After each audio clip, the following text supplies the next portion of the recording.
Hello everybody, Tyrone the God 3 here, and welcome back to Dragon Ball Super Reviews. Today we'll be doing the review of episode 21, The Revenge Begins, the Frieza Army's Malice Strikes Gohan. This episode, I want to say definitely makes up for some of the complaints that I had in episode 20. This episode definitely makes up for a lot of those things that I said in episode 20, and it took some turns I just really didn't expect. Because the route that they were going through from all the way from episode 19 and 20 more or less just looked like they were going the exact same route. And they were. But this episode definitely changed up some things, a lot of things for the better. I had a lot of nitpicks in episode 20. I didn't say that the episode was bad. I just said that there was some problems with it because it was more or less like you could just watch the DVD and you would be better off, where there was a little bit of added content and interesting bonus stuff. But other than that, it was going the exact same course. So, basically, I'll do a plot summary and then I'll explain some things. In this episode, we go through the exact same routes of what was going on in the last episode. The Z Warriors have made it to Ground Zero, Frieza's revenge area. All of the army men come out, and when all of Frieza's army comes out, they're about to go fight off against the Z Warriors. Then we see that Tien didn't tell Chaozu. He doesn't even mention Yamcha this time, which is kind of funny. And then we go over the fact that Gohan can still turn Super Saiyan, although he doesn't. And then we also see that Krillin and the others are here, and they have more than enough sensu beans to help for the fight. So when the army shows up, we see that Tagoma has made a full recovery from Frieza thanks to the rejuvenation technology that they used in order to bring Frieza back in the first place. Another cool, interesting fact were two flashbacks that Frieza had during the meeting with the Z Warriors I thought was really good. The first one being the one where he sees Krillin and then has a flashback of killing Krillin. In the movie, Frieza just states, "I had a specific memory of killing you," or some crap like that. And then he's like, "Seems that the Dragon Balls can bring back the powerful and the pathetic." It was a thing he said, and I noticed it.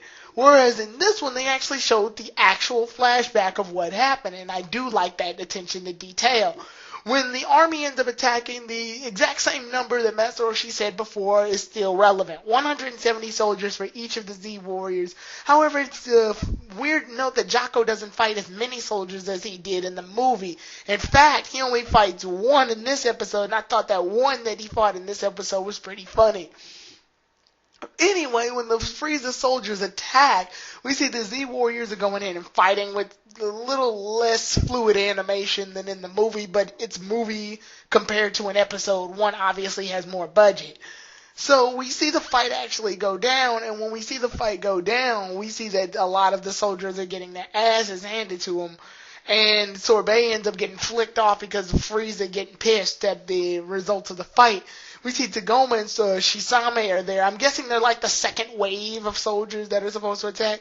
And it gives an excuse for the Z Warriors to actually fight in one area now instead of having to split up like they did in the movie. So when that all goes down, I like how Jaco beats one of them. He actually is like, "Look out!" And the soldier looks the other way and Jaco just straight kicks him in the face. I thought that was pretty funny. And then meanwhile, while this is all happening, Goku and Vegeta are actually training against each other still. And then Beerus tells them to take them to that place. What he means by that place is some other dimension that Whis ends up taking Vegeta and Goku to. We cut back to Frieza, and we see that Frieza has noticed that Krillin is actually a bit timid in this fight, where in the movie he just up and fought them. This one, it was kind of cool because Frieza was able to point out that Krillin was scared of the fact that he got killed by Frieza the first time. So he's having a bit of post-traumatic stress. I don't know. But anyway, Frieza points out whoever killed Krillin can get their own planet. So all the soldiers try to go in and fight Krillin. Gohan, Piccolo, Tien, and Master Roshi try to fight those soldiers, but they end up getting blocked off by the rest of the soldiers. So when that happens, Krillin is so nervous, but then the soldiers end up trying to fight him. Krillin ends up easily able to dodge their attacks, and I love this moment. I'm a bit confused why Master Roshi is here because of power differences. I mean, Yamcha is stronger than Roshi, but whatever. Anyway, I love this. Roshi points out to Krillin, Krillin has fought against Frieza, Cell, Boo, all types of villains alongside the Z Warriors. He's seen villains that can fight much faster and villains that are much stronger. So with that, he's gained experience, not physical like muscle power experience, but he's gained visual experiences of battles that involve much more powerful opponents. Therefore, Krillin should be able to beat these common soldiers with no difficulty. And because of that, Krillin ends up not only taking out some of Frieza's soldiers, he ends up using the expanding homing shot attack. I thought that was a really nice attention to detail. I thought they completely forgot that move exists. But Krillin used the expanding homing shot attack and wiped out a fair amount of Frieza's soldiers, and it was really cool to watch. Then Shisame goes into the battle, and here's where things finally make a difference. I thought that Shisame was going to go in, fight Piccolo, Gohan take over, he'd kill Shisame, and Frieza was going to kill Gohan.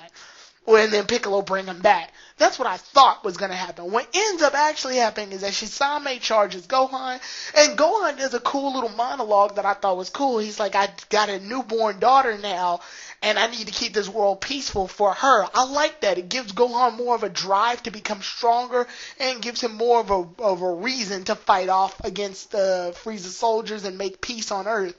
So that's really cool. So when Gohan is about to finish Shisame off, Tagoma comes in and kills both Shisame and Gohan at the exact same time by launching an energy blast at both of them. So we don't get to see as much Shisame action this time around, but what we get in exchange is a much better payoff. I also like to point out that there was a small moment where Gohan was beating Frieza's soldiers, and Frieza could remember who Gohan was by having a flashback of Gohan when he was still a kid fighting in the planet Namek. So I do like that attention to detail as well. When Gohan gets knocked out, Piccolo does the exact same thing as he did in Resurrection F and pumps a pulse back into him so he can eat the Senzu bean. The exact same stuff from before. Now, this is where things get really interesting. What we learn is that Tagoma took place in the 4-month training along with Frieza. He didn't get as much power experience as Frieza did, but goddammit, he made such of a boost of power and was much more relevant than any of the other soldiers that existed within the series or within this battleground. So in turn, he became much stronger. And because he became much stronger, he's able to give much more of a fight to our Z Warriors. Then things change up again when he powers up and Goten and Trunks sense his power from afar. Goten and Trunks then fly off to the battleground as well. Once we see all that go down, we see Captain Ginyu in frog form again, only this time he's actually looking at all the soldiers and he's looking at Tagoma's new and improved powered up body. The episode basically ends after that, and damn it, I gotta say, this was awesome. They changed things up in such a great way. I didn't think keeping Tagoma alive would be a good choice for them. I mean, yeah, I knew Tagoma being alive was going to add a bit more to the fighting because Tagoma and Shisame are two of Frieza's strongest soldiers at this point, with Sorbet being a great commander. So I was expecting, maybe Tien, Krillin, or Master Roshi was going to fight Tagoma while Piccolo and Gohan take care of Shisame, and then Goku and Vegeta was going to fight Frieza. But this was a completely different turn. Now, this is a difference between the DVD and the movie and the actual Dragon Ball Super series. Whereas in the movie, Shisame's the one that has the spotlight. Whereas in the Super adaptation, we see that Tagoma is the main force here. What's really interesting is the preview that leads into the next episode. As we can see in the preview, we see that Gotenks actually does make an appearance fighting off against Tagoma.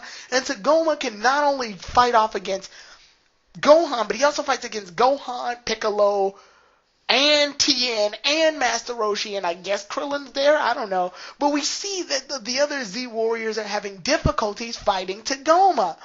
However, that's not only the best thing of it all. The title of the next episode already implies what I was wishing for to begin with. We saw Captain Ginyu 2 times in this saga already. I was thinking to myself, what if Captain Ginyu swaps bodies with Tagoma? Little do I know, that's exactly what was going to happen, stated on the preview of the next episode title. which means that not only do we get Captain Ginyu's return, but Captain Ginyu in a much stronger body because he's now taking the form of Tagoma, which means Captain Ginyu has made a glorious comeback since way back in Planet Namek, making him actually a relevant fighter this time to Frieza's forces. I gotta say, that's really cool, and I love the fact that Goten and Trunks actually partake in the Resurrection F saga. All of this is making for a much more interesting duel between the Z Warriors and Frieza's forces. Yeah, it kind of makes it a little awkward that Frieza's sort of in the background for the most part, but at the same time, this is Frieza's style. Frieza doesn't like to sully his hands with weaker fighters. He would much rather deal with his personal issue, Goku. So this makes for a much better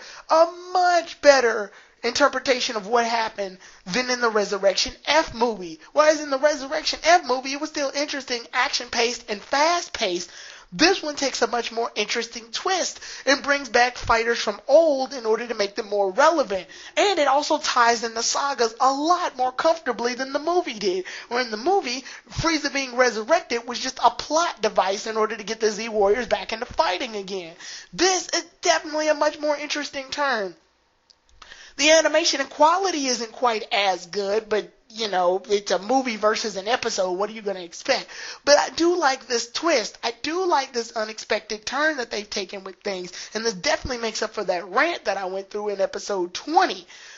Now, I'm still a little disappointed as to how they skipped the 4 months of Frieza's training, but we did get to at least get a small little flashback of where Frieza and Tagoma were when they were training for the 4 months.